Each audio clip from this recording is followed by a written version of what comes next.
Hello students, hi everyone. चलिए बच्चों, start करते हैं हमारा आज का new chapter that is electromagnetic induction.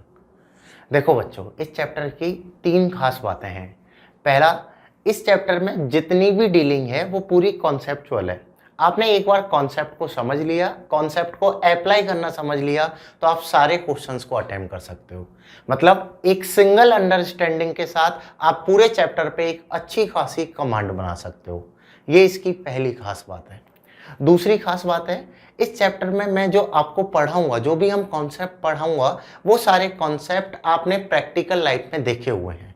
जैसे यहाँ पर हम बातचीत करेंगे एसी जनरेटर के बारे में। आपने पढ़ रखा है जनरेटर इलेक्ट्रिसिटी प्रोड्यूस करता है, तो हम समझेंगे जनरेटर कैसे इलेक्ट्रिसिटी प्रोड्यूस करता है। यहाँ मैं आपको पढ़ाऊंगा बच्चों ट्रांसफार्मर के बारे में। आपने ट्रांसफार्मर्स देखे हुए हैं, इलेक्ट्रिसिटी सप्लाई में यूज में लेते हैं, मोबाइल चार्जर में यूज में लेते हैं, लैपटॉप चार्जर में यूज में लेते हैं। तो ट्रांसफार्मर बनता कैसे है, कौन से प्रिंसिपल पे काम करता है, कैसे उसकी एफिशिएंसी को रीड किया जाता है, ये पूरा डिस्कशन भी हमारा इसी चैप्टर में आता है। तो दूसरी खास बात है कि जो भी हम इसमें पढ़ते हैं वो हम अपनी प्रैक्टिकल यूज में लेते भी हैं या हमने उनको देखा हुआ होता है। और तीसरी खास बात, हमारे नीट एग्जामिनेशन के हिसाब से इस चैप्टर की अपनी सबसे अच्छी खासी इंपॉर्टेंस है। मिनिमम 2 से 3 क्वेश्चन आपके इस चैप्टर में से आते हैं। और अगर मैं इन 2 से 3 क्वेश्चन की भी अगर थोड़ी डिटेल में बातचीत करूं, तो एक क्वेश्चन तो आता है प्रैक्टिकल एप्लीकेशंस से। That means transformer, AC generator या एलसी ऑसिलेटर, इन 3 में से एक क्वेश्चन आने की पॉसिबिलिटी होती है। एक क्वेश्चन आते हैं बेटा हमारे सर्किट बनते हैं, यहाँ पर इंडक्टर सर्किट में आपको पढ़ाऊंगा। एक क्वेश्चन हमारा वहां से आ जाता है और एक क्वेश्चन हमारा basic concept of electromagnetic induction से आता है। तो 2 से 3 क्वेश्चन आ रहे हैं अगर एक ही चैप्टर से, तो सीधी सी बात है उस चैप्टर की अपने आप में काफी अच्छी इंपॉर्टेंस बन जाती है। तो आइए बच्चों, स्टार्ट करते हैं हमारा डिस्कशन इलेक्ट्रोमैग्नेटिक इंडक्शन। जैसे मैंने आपको बताया था कि 12th की जो फर्स्ट बुक है उसका नाम ही इलेक्ट्रोमैग्नेटिज्म है। और ये जो इलेक्ट्रोमैग्नेटिज्म वर्ड प्रॉपर वे में एक्सप्लेन होता है हमारे इसी चैप्टर से, क्योंकि यहाँ पर इलेक्ट्रो भी यूज में आ रहा है, मैग्नेटिक भी यूज में आ रहा है। तो इनके बीच में जो इंटरलिंक है ना इलेक्ट्रिक और मैग्नेटिक फील्ड में, वो इंटरलिंक हमारा इसी चैप्टर से डिफाइन होता है। कहने की बात क्या है, जैसे अगर मैं आपको बताऊं टोटल 8 चैप्टर्स हम पढ़ रहे होते हैं इस बुक में। अगर बेटा इन 8 चैप्टर्स में मैं बातचीत करूं, स्टार्टिंग के 3 चैप्टर हमारे चार्ज पर थे, इलेक्ट्रोस्टैटिक्स, कैपेसिटर और करंट इलेक्ट्रिसिटी। इलेक्ट्रोस्टैटिक्स और कैपेसिटर स्टैटिक चार्ज पर थे, करंट इलेक्ट्रिसिटी हमारा मूविंग चार्ज पर था। मतलब स्टार्टिंग के जो 3 चैप्टर हैं वो पूरे हमारे इलेक्ट्रिसिटी पर बातचीत करते हैं।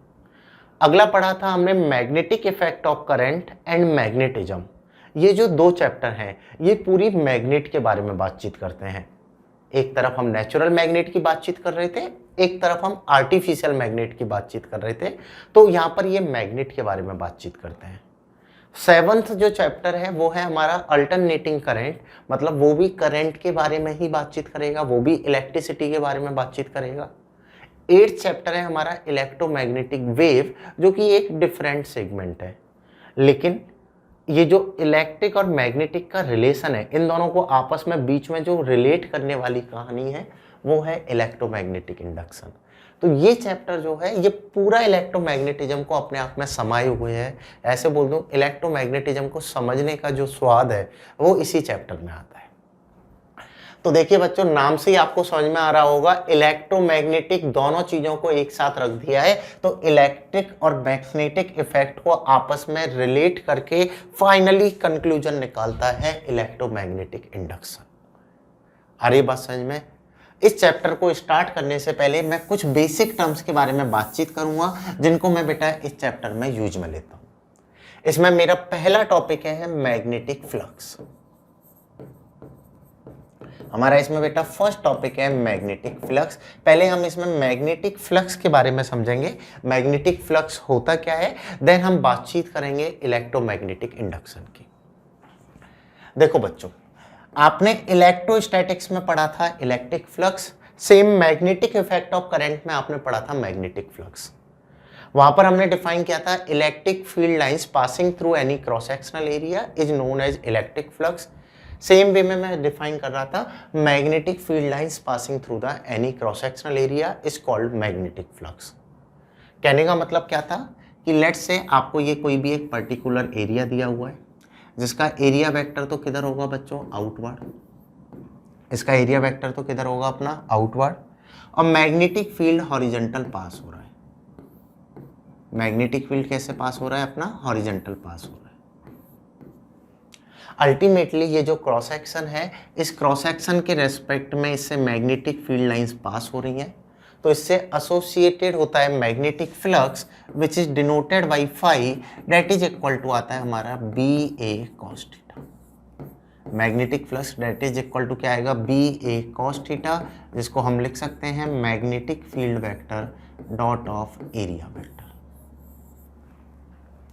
Magnetic flux that is equal to होगा magnetic field vector dot of area vector. इस तरीके से हम इसको लिखते हैं।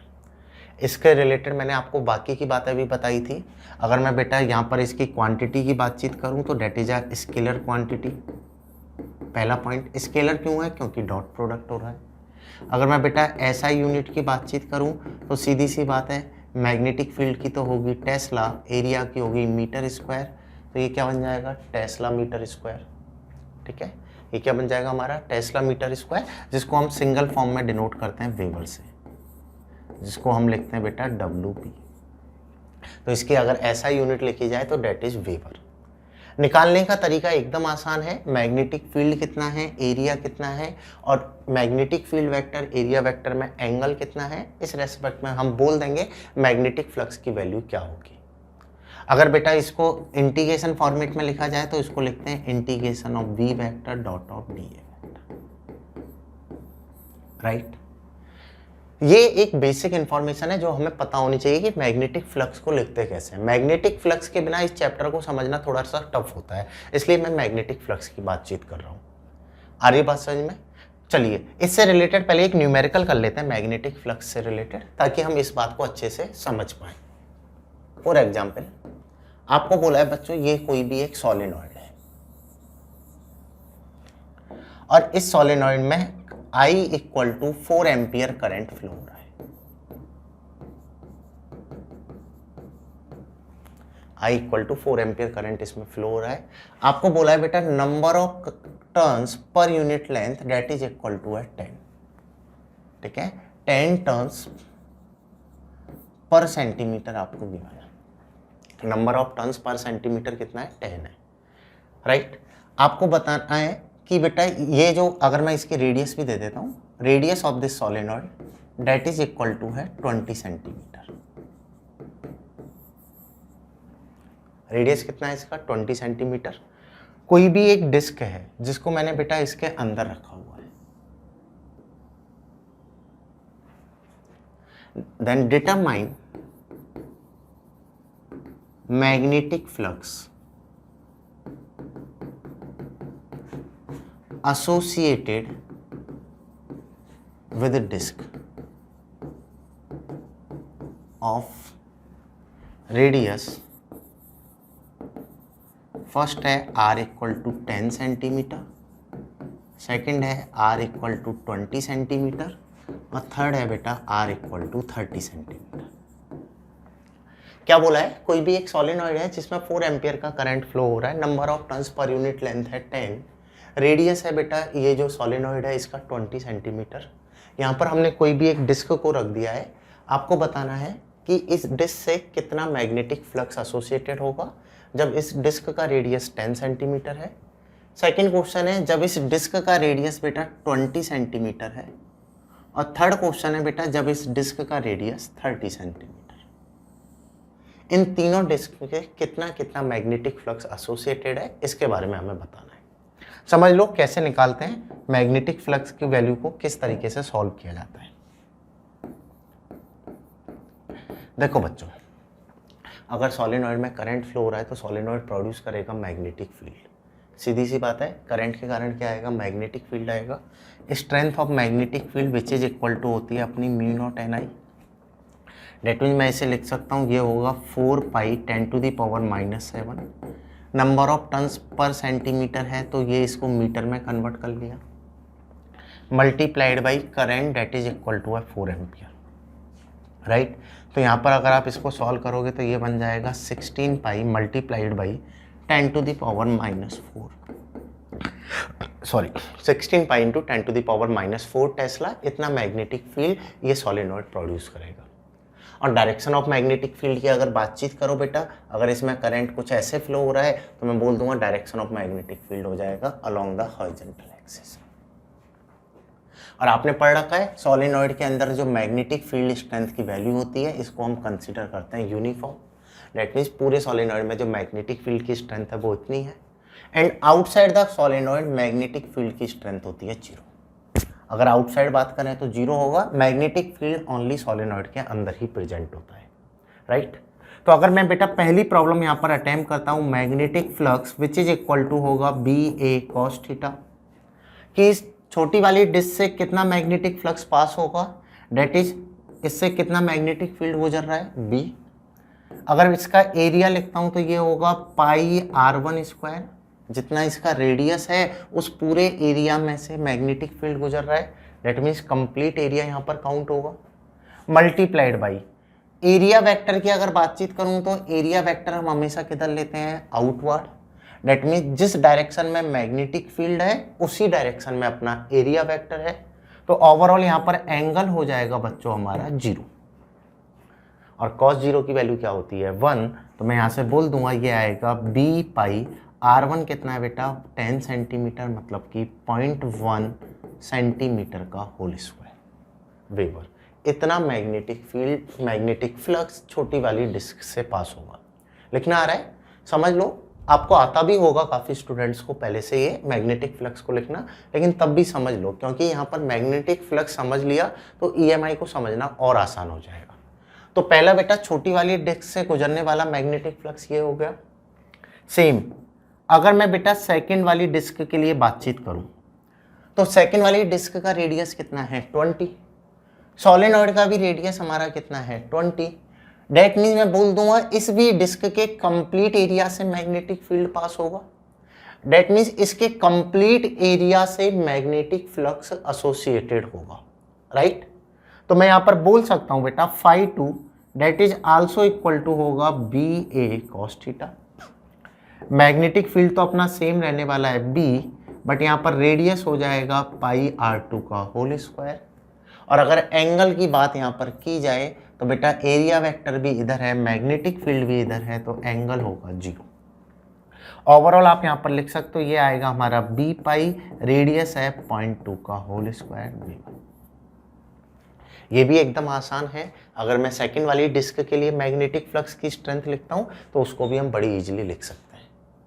सेम वे में अगर मैं बेटा थर्ड के लिए बातचीत करूं φ3, तो आपने पढ़ रखा है magnetic flux that is equal to होता है अपना BA cos थीटा। अब देखिए यहाँ पर अगर मैं बड़ी वाली डिस्क में बातचीत करूं तो मैग्नेटिक फ्लक्स तो सोलेनॉइड के रीजन तक ही पास होगा। ये जो आउटसाइड वाला रीजन है, ये जो आउटसाइड वाला रीजन है, इस आउटसाइड रीजन में से तो कोई भी मैग्नेटिक फील्ड नहीं जाएगा, क्योंकि आउटसाइड द सोलेनॉइड तो मैग्नेटिक फील्ड क्या होता है 0, मतलब इसमें से कोई भी मैग्नेटिक फील्ड नहीं जाएगा। अगर यहाँ से कोई मैग्नेटिक फील्ड नहीं जा रहा तो इसमें से कोई मैग्नेटिक फ्लक्स भी नहीं जाएगा। आ रही बात समझ में? ओवरऑल कहने का मतलब क्या, जो मुझे सिखाना था कि हमेशा हम इफेक्टिव एरिया लेते हैं, जितने रीजन में से हमारा बेटा मैग्नेटिक फील्ड लाइंस पास होती हैं उतने ही एरिया को काउंट किया जाता है। इसकी रेडियस हालांकि आपको 30 सेंटीमीटर दी हुई है, बट जो मैग्नेटिक फील्ड पास हो रहा है वो 20 सेंटीमीटर रेडियस के फॉर्मेट में ही पास हो रहा है, इसलिए यहाँ पर जो इफेक्टिव एरिया लिया जाएगा वो 20 सेंटीमीटर के अकॉर्डिंगली लिया जाएगा। तो अगर मैं यहाँ पर मैग्नेटिक फ्लक्स लिखूंगा तो मैग्नेटिक फील्ड तो B है, बट यहाँ पर रेडियस पाई R3 ना लेकर हम क्या लेने वाले हैं, R2 ही लेने वाले हैं, क्योंकि इसका effective area pi R2 square है। और एरिया वेक्टर तो बेटा पैरेलली आ गया तो थीटा हो जाएगा 0। तो इसके लिए भी अगर आप मैग्नेटिक फ्लक्स की वैल्यू लिखोगे तो डेट इज इक्वल टू आएगा दिस वन। ठीक है, तो बस आपको ये वाली बात समझनी है, मैग्नेटिक फ्लक्स लिखना एकदम आसान है, बस आपको पता होना चाहिए मैग्नेटिक फील्ड की वैल्यू कितनी है, एरिया कितना है, तो ओवरऑल आप बता दोगे मैग्नेटिक फ्लक्स कितना होगा। थीटा को आपको एनालाइज करना है, वैल्यूज को पुट कर दो फॉर्मूला में, मैग्नेटिक फ्लक्स को बड़ी आसानी से निकाला जा सकता है। आ रही बात समझ में? तो पहली जो हमारी क्वांटिटी हो गई that is called magnetic flux, correct. चलिए अब सेकेंड क्वांटिटी के बारे में बातचीत करते हैं।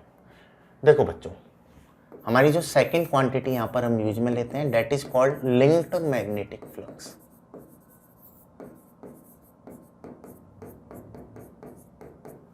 That is also called associated magnetic flux. It is also called associated magnetic flux.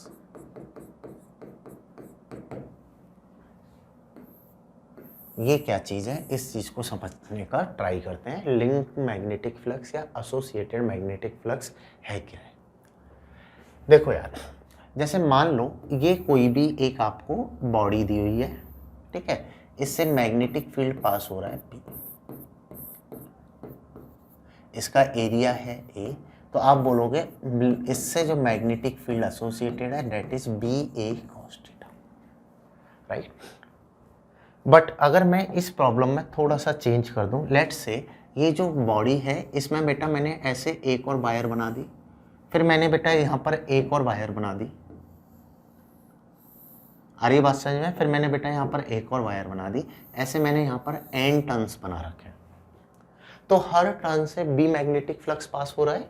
आपको दिए हुए हैं बेटा यहाँ पर total number of turns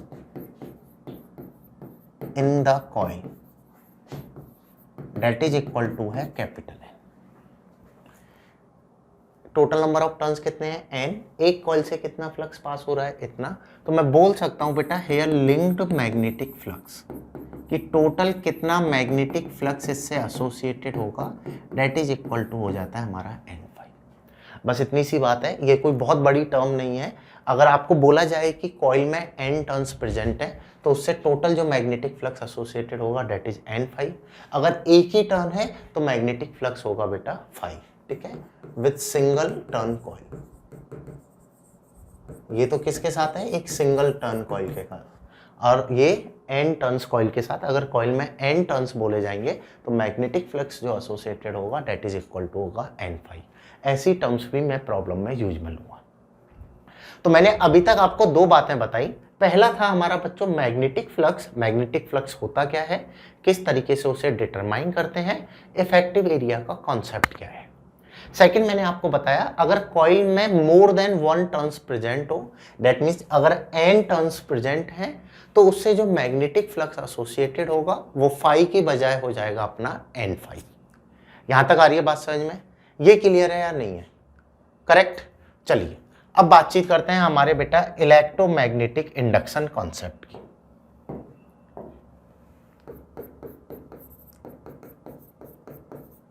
electromagnetic induction that is also called EMI, जिसको हम EMI भी बोलते हैं। देखो बच्चों, अगर इलेक्ट्रोमैग्नेटिक इंडक्शन में हम बातचीत करें तो इसको सबसे पहले इसके रेस्पेक्ट में एक्सप्लेनेशन दी थी फैराडेज ने। फैराडेज ने कुछ थ्योरीज दी थी और फाइनली 2 लॉ इन्होंने प्रपोज किए थे।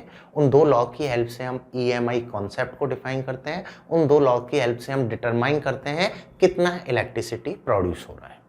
तो इन्होंने बोला क्या था, सबसे पहले स्टेटमेंट की बातचीत करते हैं। इन्होंने बोला था कि लेट से कोई भी कॉइल है और कोई भी कंडक्टर है, ठीक है, मेरे पास कोई भी कॉइल या कोई भी एक कंडक्टर है, अगर इसको मैग्नेटिक फील्ड में रखा जाए तो इससे एसोसिएटेड होगा बेटा मैग्नेटिक फ्लक्स। इससे क्या एसोसिएटेड होगा, मैग्नेटिक फ्लक्स, राइट। कोई भी कॉइल या कंडक्टर को एक्सटर्नल मैग्नेटिक फील्ड में रखा जाए तो उससे मैग्नेटिक फ्लक्स एसोसिएटेड होगा। If I change in magnetic flux in any वे, अगर मैं मैग्नेटिक फ्लक्स में किसी भी तरीके से चेंज करता हूं तो उस कॉइल या कंडक्टर में इलेक्ट्रिकल इफेक्ट प्रोड्यूस होता है। देखो कहानी समझ लो, क्या था, कोई भी कॉइल या कंडक्टर था, उसको मैंने एक्सटर्नल मैग्नेटिक फील्ड में रखा। जैसे ही मैंने उसे एक्सटर्नल मैग्नेटिक फील्ड में रखा तो उससे मैग्नेटिक फ्लक्स एसोसिएटेड हुआ। अगर मैं मैग्नेटिक फ्लक्स में कैसे भी चेंज कर रहा हूं, चेंज करने के मायने क्या है, आपने पढ़ रखा है मैग्नेटिक फ्लक्स है बेटा बी ए कॉस थीटा। अगर मैं मैग्नेटिक फील्ड में चेंज करूं तो फ्लक्स में चेंज होगा, कॉइल के एरिया में चेंज करूं तो फ्लक्स में चेंज होगा, या मैं ओरिएंटेशन में चेंज करूं तो भी अपने फ्लक्स में चेंज होगा। मैं किसी भी तरीके से मैग्नेटिक फ्लक्स में अगर चेंज करता हूं तो इस कॉइल और कंडक्टर में इलेक्ट्रिकल इफेक्ट प्रोड्यूस होता है। कहानी क्या बनी, मैग्नेटिक इफेक्ट में चेंज करने से इलेक्ट्रिकल इफेक्ट प्रोड्यूस होता है। That concept is called electromagnetic induction. आ रही बात समझ में कि यहां पर मैग्नेटिक में चेंज किया, इलेक्ट्रिक इफेक्ट इंड्यूस हुआ, that's why this concept is called electromagnetic induction, right. फिर इन्होंने नेक्स्ट स्टेप इसमें ऐड किया, इन्होंने अगली बात बोली, ये चेंज तब, जब तक ये चेंज होगा तब तक ही इलेक्ट्रिकल इफेक्ट प्रोड्यूस होगा।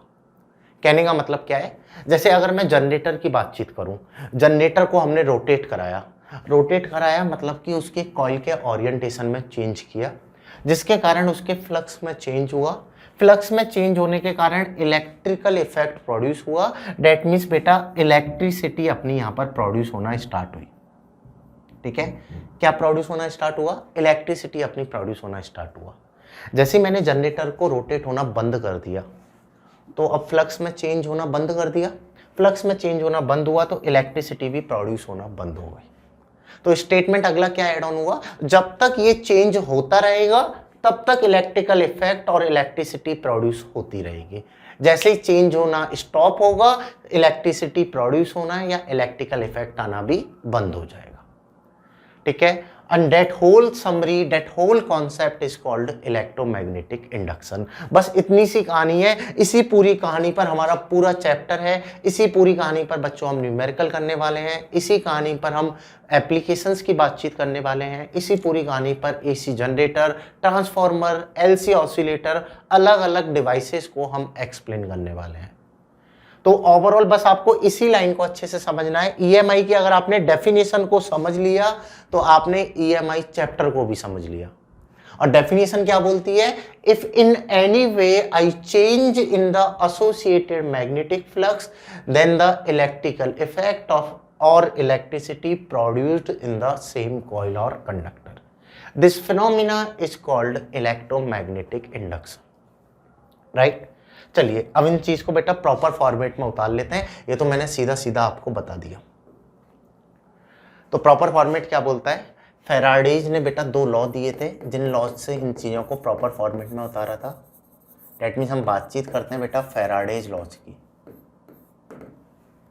देखो बच्चों क्या लॉज दिए थे, यहां पर इनका फर्स्ट लॉ था, that is a concept of EMI. First law को हम क्या बोलते हैं बेटा, कॉन्सेप्ट ऑफ ईएमआई। ईएमआई के बारे में इन्होंने बताया था, इन्होंने बोला था if in a coil or conductor, इसको मैं ऐसे लिख देता हूं,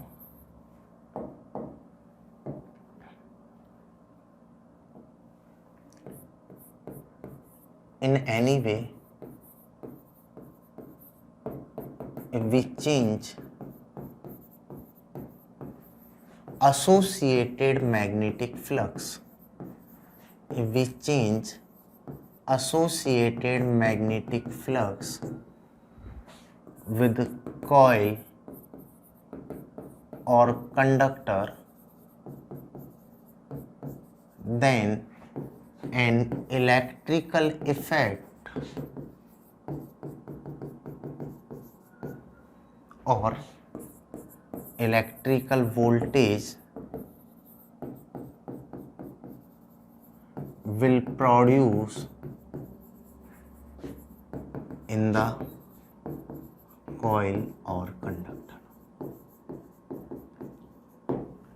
अगर मैं किसी भी तरीके से मैग्नेटिक फ्लक्स में चेंज कर रहा हूं तो उसमें इलेक्ट्रिकल इफेक्ट और इलेक्ट्रिकल वोल्टेज प्रोड्यूस हो जाता है। This phenomena, this process is called EMI. This process is called EMI,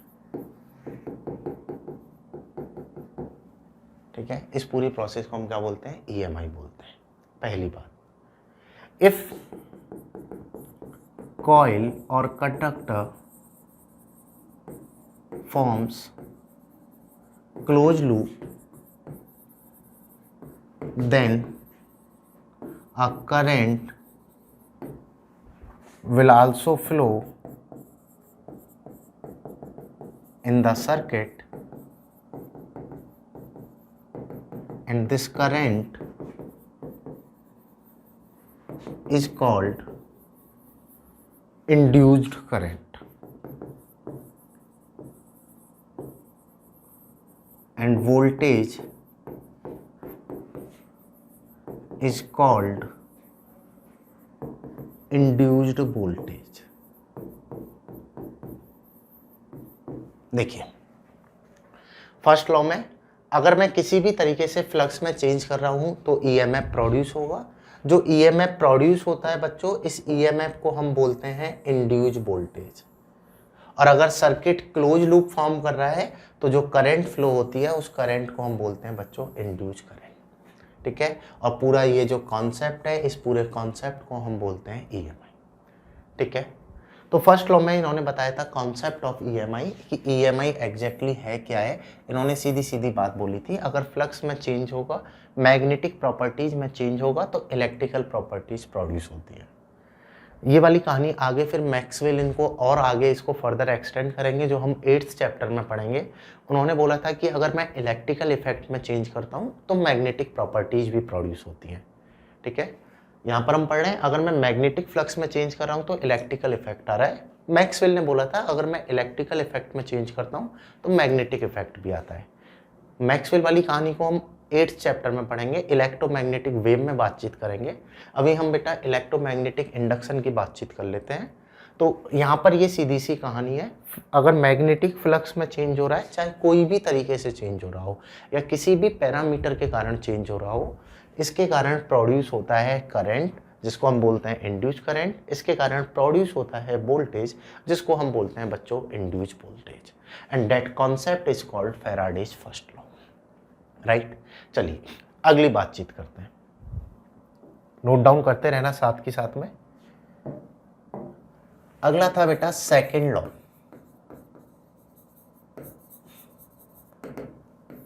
देखो बच्चों, पहले लॉ ने तो कॉन्सेप्ट बताया था, सेकंड लॉ ने दी थी बेटा magnitude of induced voltage. Second law से हमें क्या मिलता है? Magnitude of induced voltage. इन्होंने बोला था बेटा कि जो वोल्टेज इंड्यूस्ड होगा, magnitude of induced voltage is directly proportional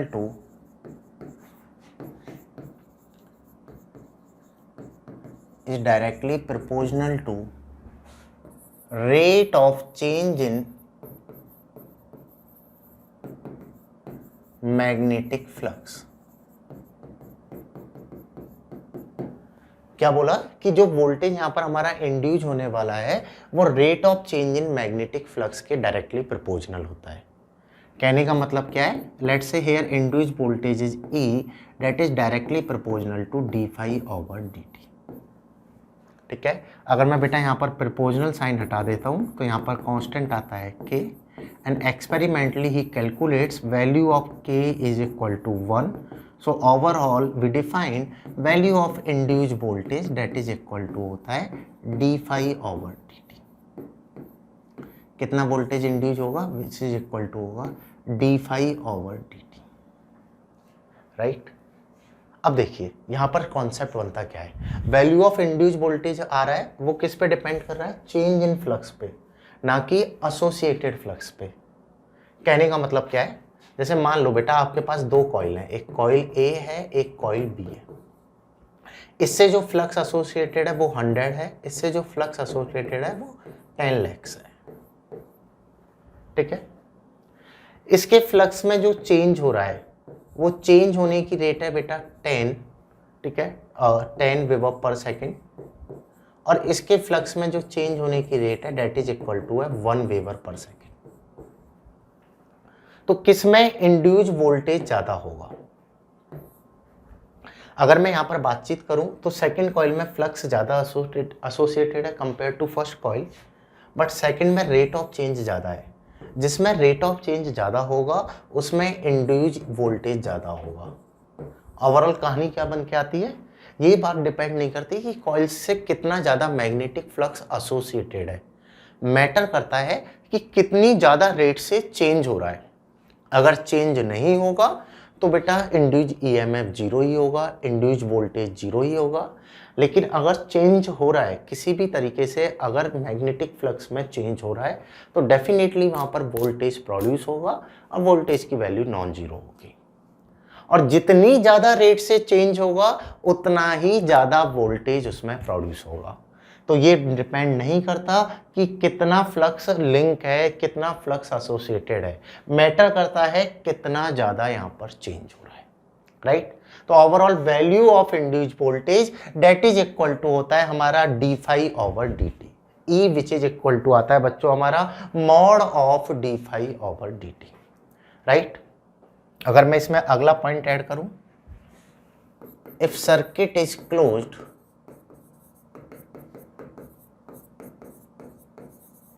and resistance of circuit is R,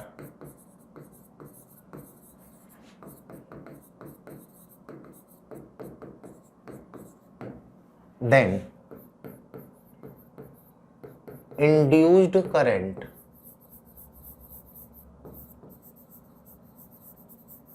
I that is equal to होगा बेटा induced voltage upon resistance। अगर सर्किट क्लोज है तो करंट भी फ्लो होगा, दैट मीन्स इलेक्ट्रिसिटी भी produce होगी, और value of electricity, value of induced current I which is equal to होगा हमारा ई अपॉन आर। आ रही बात समझ में? इतना इंड्यूस करंट इससे आता है, करेक्ट। तो क्या बोला इन्होंने? If current is close and resistance is R, तो इंड्यूस करंट इतना होगा, जबकि induce voltage which is equal to होता है mod of D phi over D t, इसका मैग्नीट्यूड इतना होगा। अगर इस वैल्यू को आप यहाँ पर पुट करोगे तो ये बन जाएगा I equal to 1 upon R mod of D phi over D T. इतना इसमें करंट अपना।